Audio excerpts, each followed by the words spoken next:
Welcome to campus solution 360। इस video tutorial में हम और एक प्रोसेस और उसके तमाम प्रोसेसेस को उनको एग्जीक्यूट करके देखेंगे। और ये प्रोसेस एक कॉम्प्रिहेंसिव और डिटेल्ड प्रोसीजर है जिसमें मल्टीपल स्टेक होल्डर्स इन्वॉल्व हैं। जैसा कि आप इस फ्लो चार्ट डायग्राम से देख रहे हैं कि स्टार्ट ही होता है configuration of thesis track policies के। सबसे पहले एक इंस्टीट्यूट अपनी थीसिस ट्रैक पॉलिसीज़ को कॉन्फ़िगर करता है। उसके बाद ये इनिशिएट होता है केस एक और एक का जो कि स्टूडेंट करता है, और उसके बाद जो है वो ये केस जो है वो फर्दर पीजीआरसी कमेटी के पास जाता है। पीजीआरसी कमेटी तमाम कोर्स कंप्लीशन चेकलिस्ट को चेक करती है, जिसमें उसकी course completion policies, course completion statuses वगैरह तमाम चीज़ें, और उसके बाद उस केस को एक्सेप्ट कर देती है। इन केस ऑफ पीएचडी वो कॉम्प्रिहेंसिव एग्ज़ाम की तरफ जाता है, जो कि मैं भी डिस्कस नहीं करूँगा और पीएचडी के केस के लिए अलग वीडियो बनाऊँगा। और इन केस ऑफ एमएस जो है वो प्रपोजल सबमिशन की तरफ चला जाता है। प्रपोजल सबमिशन के बाद प्रोग्रेस रिपोर्ट और सर्वे फीडबैक सबमिट होता है, और उसके बाद जो है वो थीसिस कंप्लीट हो जाता है। इन केस थीसिस पास नहीं कर सकता कोई स्टूडेंट तो उसका एडमिशन कैंसिलेशन की तरफ चला जाता है। तो इस तरह से ये कंप्लीट प्रोसीजर होता है और एक का, जो कि आप आगे वीडियो में one by one step by step देखेंगे। जब इस पूरे प्रोसेस के कुछ प्रीरेक्विजिट्स ये हैं कि सबसे पहले आपकी जो और एक केस के जो सीक्वेंस है वो डिफ़ाइन होना चाहिए, और आपका जो प्रोजेक्ट है वो ग्रेडेड या नॉट ग्रेडेड होना चाहिए, जिससे मुराद ये है कि आपका प्रोजेक्ट को एंड में आके ग्रेड देना है या पास और फेल करना है। ये पॉलिसी जो है, ये कॉन्फ़िगरेशन जो है, ये कैंपस में होनी चाहिए पहले थे इस केस के इनिशिएट होने से पहले। थीसिस कंप्लीशन पॉलिसी भी फाइनलाइज होनी चाहिए पीजीआरसी मेंबर या डिपार्टमेंट कोऑर्डिनेटर की तरफ से कि किन तरीके क्या क्या वो पॉलिसीज़ होंगी जिस पे थीसिस कंप्लीट होगा। इसी तरीके से तमाम मेजर स्टेक होल्डर्स, जिसमें audit coordinator, PGRC coordinator, approver, dean, supervisor समेत तमाम स्टेक होल्डर्स डिफ़ाइन होने चाहिए पहले से सिस्टम में। तो ये कुछ प्रीरेक्विजिट्स हैं इस पूरे प्रोसेस के। इस प्रोसेस के मेजर स्टेक होल्डर्स ये हैं, जो कि स्टूडेंट है जो कि इनिशिएट करेगा थीसिस ट्रैक का प्रोसेस, और उसके बाद प्रोग्रेस रिपोर्ट सबमिट भी स्टूडेंट करेगा। पीजीआरसी मेंबर जो कि सबमिशन ऑफ प्रपोजल कर सकता है डीन को, और इसके अलावा एक्सटर्नल एवेल्यूएटर को जो है वो प्रपोज कर सकता है नेम्स डीन को। उसके अलावा सुपरवाइज़र और को सुपरवाइज़र्स को भी असाइन कर सकता है। इसी तरीके से सुपरवाइज़र जो है वो अप्रूव या रिजेक्ट करेगा प्रोग्रेस रिपोर्ट को। डीन जो है वो एक्सेप्ट या रिजेक्ट कर सकता है, और इसके अलावा तमाम जो केस है उसको और एक ऑपरेशंस को फॉरवर्ड कर सकता है। और एक ऑपरेशंस जो हैं वो थीसिस केस को अप्रूव कर सकते हैं और रिजेक्ट भी कर सकते हैं। इसी तरीके से इवेल्यूएटर्स और प्रपोजल्स के लिए भी उन दोनों को भी अप्रूव या रिजेक्ट कर सकते हैं। अप्रूवर के केस इस तरह थे कि अगर और एक ऑपरेशंस किसी भी चीज़ को, यानी जैसे इवेल्यूएटर को या फिर थीसिस केस को अगर अप्रूवर के पास भेजते हैं तो अप्रूवर के पास ये राइट है कि वो उसे अप्रूव या रिजेक्ट दोनों कर सकता है। स्टेप 1, स्टूडेंट अपने वैलिड क्रेडेंशियल से लॉगिन करके और एक केस को इनिशिएट करेगा। और एक प्रोसेस को इनिशिएट करने के लिए स्टूडेंट अपने वैलिड क्रेडेंशियल से लॉगिन करेगा। जैसे कि मैं यहाँ पे एक स्टूडेंट आईडी से लॉगिन कर रहा हूँ।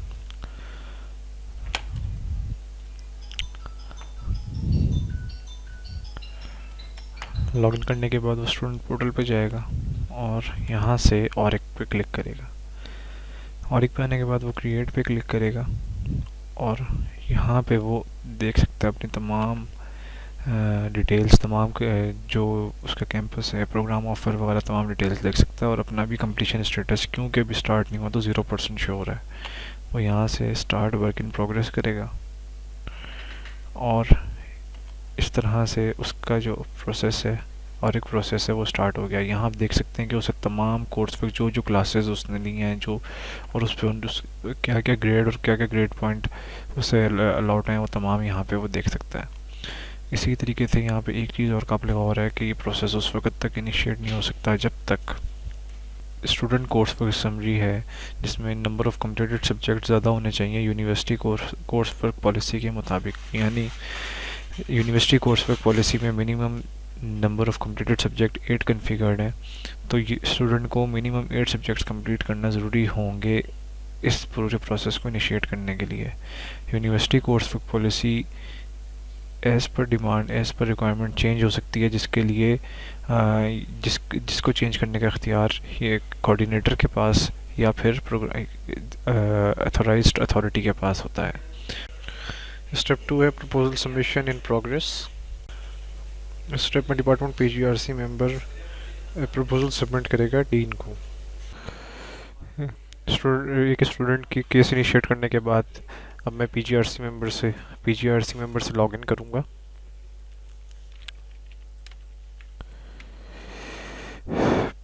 पीजीआरसी मेंबर से लॉगिन करने के बाद मैं एकेडमिक्स में जाके और एक के सेक्शन में यहाँ मैं देखूंगा कि मुझे शो हो रहे हैं कोर्स वर्क इन प्रोग्रेस। दो केसेस यहाँ पे मुझे शो हो रहे हैं, जैसे कि मैंने दिखाया था कि जैसे ही स्टूडेंट केस इनिशिएट करके सबमिट करता है तो वो कोर्स वर्क इन प्रोग्रेस के स्टेट में चला जाता है। तो यहाँ से मैं सिलेक्ट करूँगा स्टूडेंट का नेम। अब यहाँ देख सकते हैं वो यहाँ से तमाम एक पीजीआरसी मेंबर तमाम कंप्लीटेड कोर्सेज, तमाम उसकी student course work summary, university course work policy, तमाम चीज़ें रिव्यू कर सकता है। और यहाँ से इन केस स्टूडेंट के कोर्सेज कंप्लीट नहीं है और वो उसे स्टूडेंट जो है वो बाद में कंप्लीट कर लेता है तो वो रिफ़्रेश कंप्लीटेड कोर्सेज पे क्लिक करके तमाम कोर्सेज को रिफ़्रेश भी कर सकता है। ये करने के बाद वो कोर्स वर्क कंप्लीट कर देगा और स्टेट जो है वो ट्रांसफ़र हो जाएगी proposal submission in progress. In case of PhD ये स्टेट ट्रांसफ़र होगी कॉम्प्रिहेंसिव इन प्रोग्रेस में। लेकिन ये क्योंकि एक एमएस और मास्टर्स के स्टूडेंट का केस है तो ये पूरी केस जो है वो ट्रांसफ़र हो जाएगी प्रपोजल सबमिशन इन प्रोग्रेस में। यहाँ आके वो एडिट पे आएगा, एडिट पे क्लिक करने के बाद वो यहाँ से उस स्टूडेंट का जो अप्रूव प्रपोजल टाइटल है वो एंटर करेगा।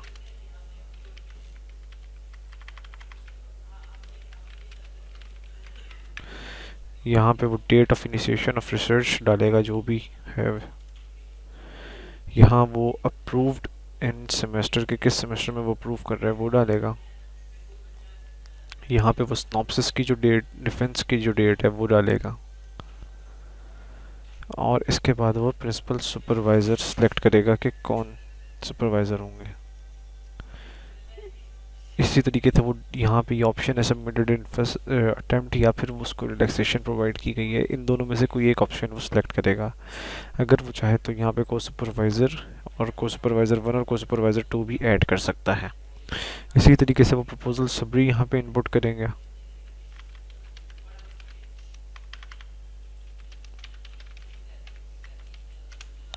और उसके बाद वो इन तमाम पॉइंट्स की पीडीएफ अपलोड कर देगा जो भी, जैसे कि मैं आपको दिखा रहा हूँ। और ये सब अपलोड करने के बाद वो सबमिट टू डीन कर देगा और यहाँ से वो सेव कर देगा।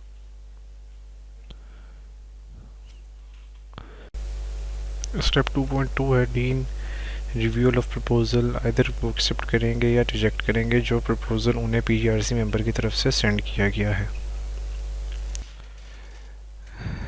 पीजीआरसी मेंबर जब केस जो है वो सबमिट कर देता है डीन को तो उसके बाद डीन की आईडी से लॉगिन करते हुए मैं डीन के लॉगिन क्रेडेंशियल से लॉगिन करते हुए हम आगे का प्रोसेस इनिशिएट करते हैं।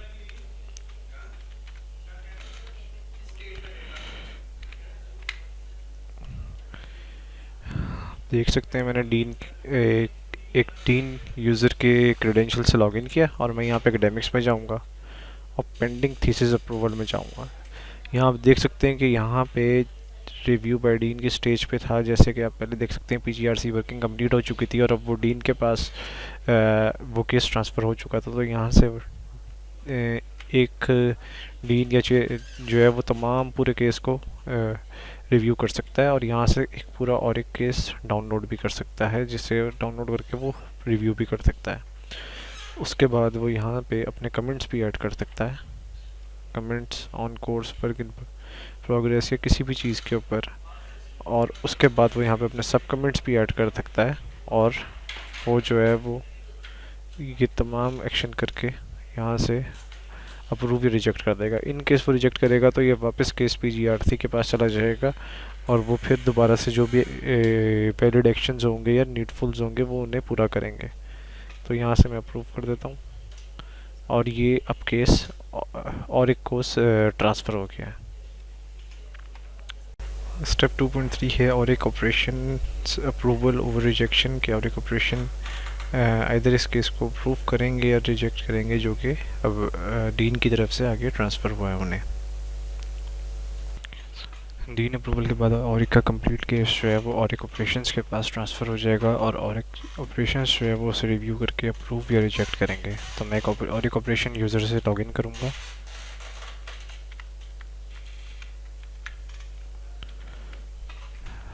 लॉगिन करने के बाद मैं एकेडमिक्स में जाऊँगा और यहाँ पे और एक पे क्लिक करूँगा। यहाँ मैं देख सकता हूँ कि प्रपोजल सबमिशन इन प्रोग्रेस में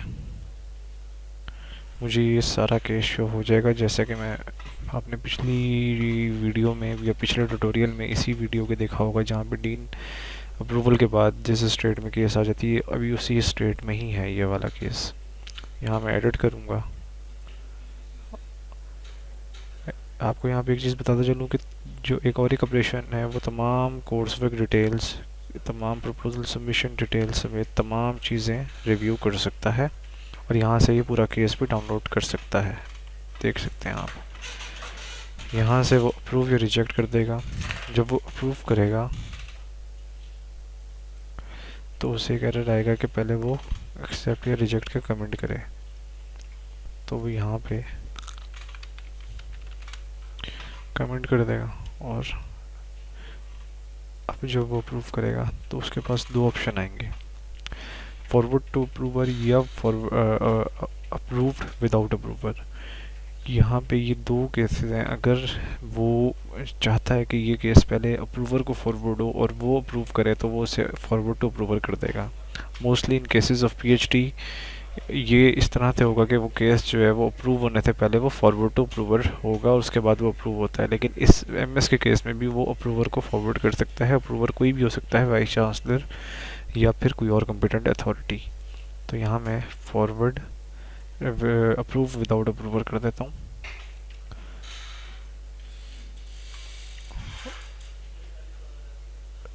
इस तरह से एक मैसेज डिस्प्ले हो जाएगा जिसमें ये बताया होगा कि an email has been sent to the department coordinator for following activities.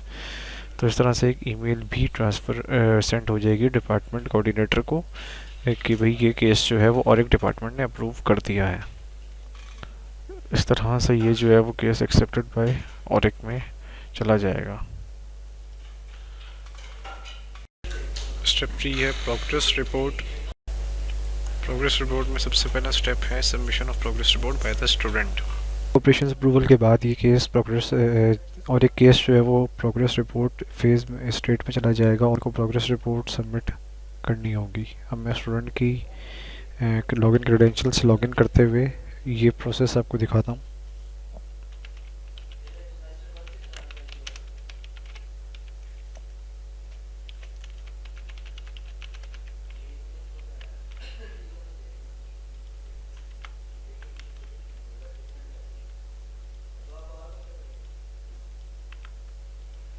यहाँ मैं स्टूडेंट की वैलिड लॉगिन क्रेडेंशियल से लॉगिन हो गया। मैं वापस स्टूडेंट पोर्टल पे जाऊँगा और एक पे क्लिक करूँगा। यहाँ मैं देख सकता हूँ कि प्रोग्रेस रिपोर्ट में मुझे केस शो हो रहा होगा। मैं यहाँ पे क्लिक करूँगा और यहाँ पे एडिट पे क्लिक करके प्रोग्रेस रिपोर्ट सेक्शन में जाके प्रोग्रेस रिपोर्ट ऐड करूँगा। सेमेस्टर नेम में सेलेक्ट करूँगा कि वो कौन से सेमेस्टर में है इधर वो। उसके बाद प्रोग्रेस रिपोर्ट समरी मैं यहाँ पे ऐड करूँगा और इसी तरीके से यहाँ पे मैं प्रोग्रेस रिपोर्ट अटैचमेंट ऐड कर दूँगा।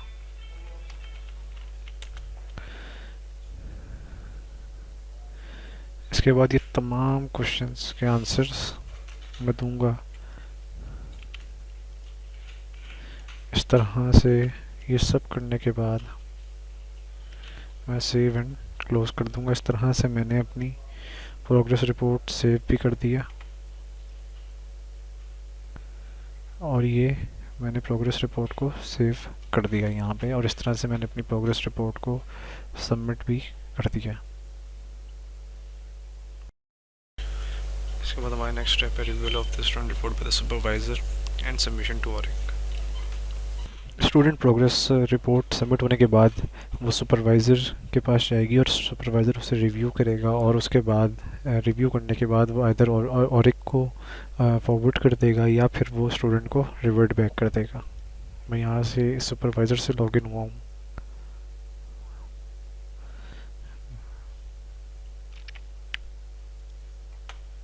यहाँ पे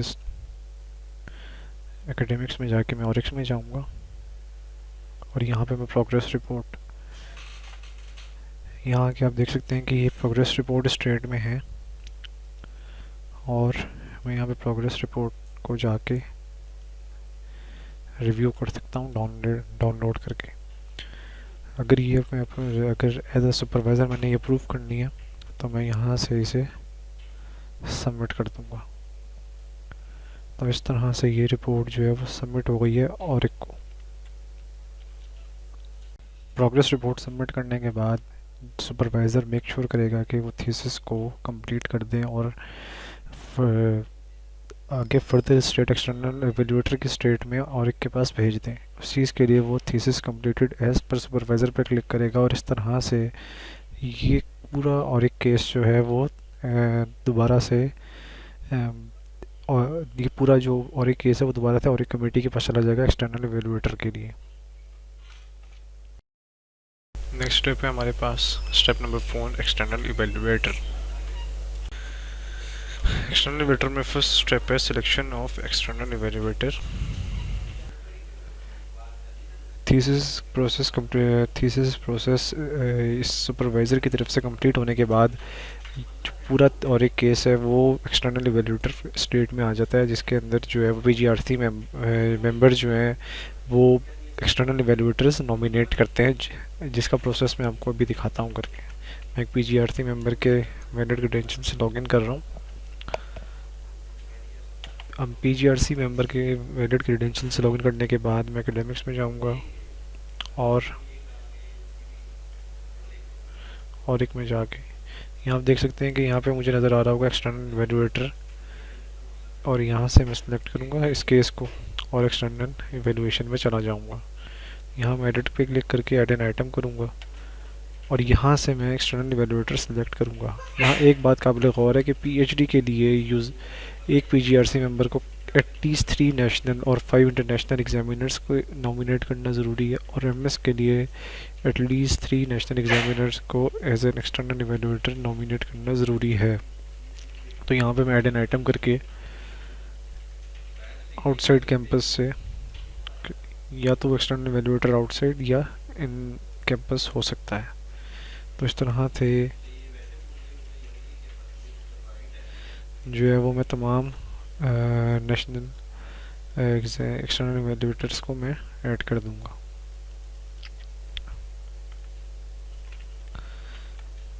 यहाँ आप देख सकते हैं कि मैंने इवेल्युएटर फॉर्म, इवेल्युएटर नेम, वो नेशनल थी, इंटरनेशनल, उनका इंस्टीट्यूट, सीक्वेंस के नंबर 1 2 3 इस तरह करके, और यहाँ से मैं यूज़र प्रोफाइल भी उनकी ऐड कर सकता हूँ, अगर मैं चाहूँ तो अटैच कर सकता हूँ।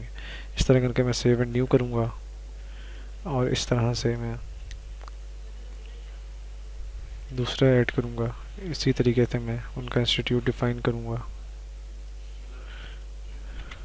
और इस तरह से मैं अब आखिरी एवेल्युएटर ऐड करके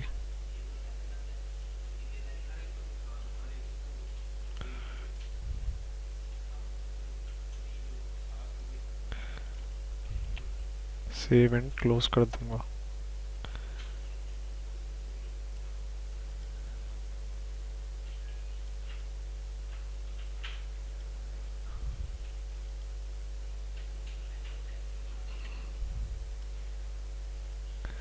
यहाँ आप देख सकते हैं कि मैंने 3 इवेल्युएटर्स ऐड कर दिए, और मैं इन्हें सबमिट टू डीन कर दूंगा ये तीनों का करने के बाद।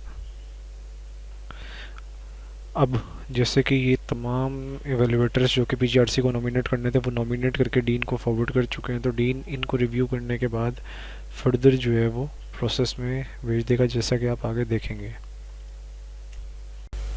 एक्सटर्नल इवेल्युएटर में नेक्स्ट स्टेप 4.2 है external evaluators review by the dean. विद्यार्थी की तरफ से एक्सटर्नल इवेल्युएटर्स नॉमिनेट करने के बाद केस जो है वो डीन को ट्रांसफ़र हो जाएगा। डीन रिव्यू के बाद तमाम एक्सटर्नल इवेल्युएटर्स को अप्रूव करके फर्दर और एक ऑपरेशंस को भेज देंगे फर्दर अप्रूवल के लिए। मैं यहाँ पे डीन के वैलिड क्रेडेंशियल से लॉगिन करके दिखाता हूँ कि किस तरह से प्रोसेस एग्जीक्यूट होगा। ये मैंने लॉगिन कर लिया है। यहाँ से मैं एकेडमिक्स में जाऊँगा और यहाँ पे मैं पेंडिंग और एक इवेल्युएटर पे क्लिक करूँगा। यहाँ पे मुझे वो केस शो हो जाएगा, जितने केसेस यहाँ पे पेंडिंग और एक इवेल्युएटर के होंगे वो तमाम केसेस शो हो जाएंगे। यहाँ से मैं करूँगा और यहाँ से मैं ये तमाम एक्सटर्नल इवेल्युएटर्स को देख सकता हूँ। यहाँ मैं कोई भी एक्स्ट्रा इवेल्युएटर ऐड कर सकता हूँ अगर चाहूँ तो इस तरह से, और इसमें यहाँ पे एडिशन कर सकता हूँ और इसके साथ यहाँ पे मैं अपने कमेंट्स भी दे सकता हूँ, जैसे मैंने आपको पहले भी बताया था बिल्कुल वैसे ही। इस तरह से ये मैं करने के बाद इसे सेव करके आइदर अप्रूव या रिजेक्ट कर दूंगा। अगर रिजेक्ट करूंगा तो ये अगेन पीजीआरसी वर्किंग की तरफ चले जाएंगे। तो मैं ये अप्रूव कर देता हूँ और ये अब दोबारा से और एक ऑपरेशंस के पास चले गए हैं। एक्सटर्नल इवेल्युएटर में नेक्स्ट स्टेप है step 4.3 external evaluator review by the और एक ऑपरेशंस। जैसे कि आपने देखा था कि एक्सटर्नल इवेल्युएटर्स जो हैं वो बॉरिक ऑपरेशंस के पास है फर्दर अप्रूवल के लिए। तो मैं यहाँ से लॉगिन करूँगा और एक ऑपरेशन के यूज़र से। मैं यहाँ पे एकेडमिक्स में जाके और अप्रूव इवेल्युएटर पे क्लिक करूँगा।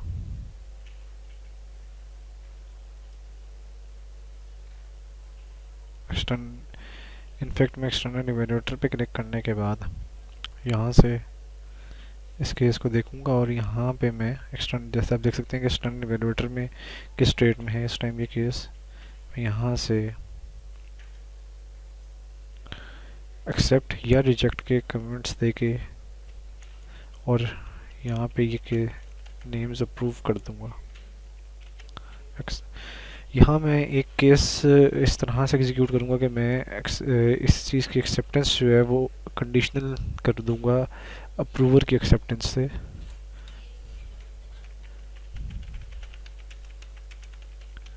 तो अप्रूवर, अब आप ये देखेंगे कि जैसे मैंने इसको यहाँ से एक्सेप्टेंस जो है वो अप्रूवर की एक्सेप्टेंस से कंडीशनल कर दिया, तो यहाँ पे मैं अप्रूव पे जब क्लिक करूँगा तो मैं फॉरवर्ड टू अप्रूवर कर दूँगा।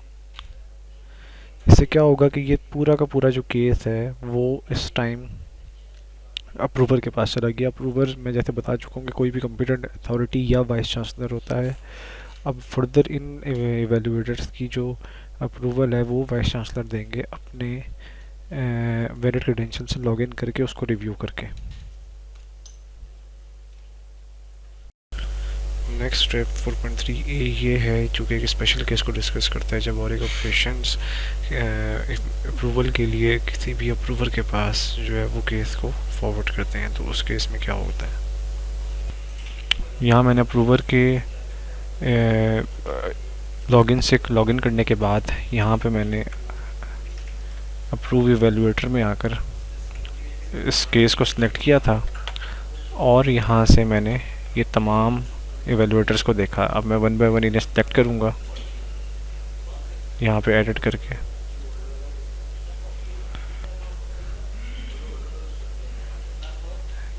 और ये सिलेक्ट करने के बाद मैं इसे सेव करके अप्रूव कर दूँगा।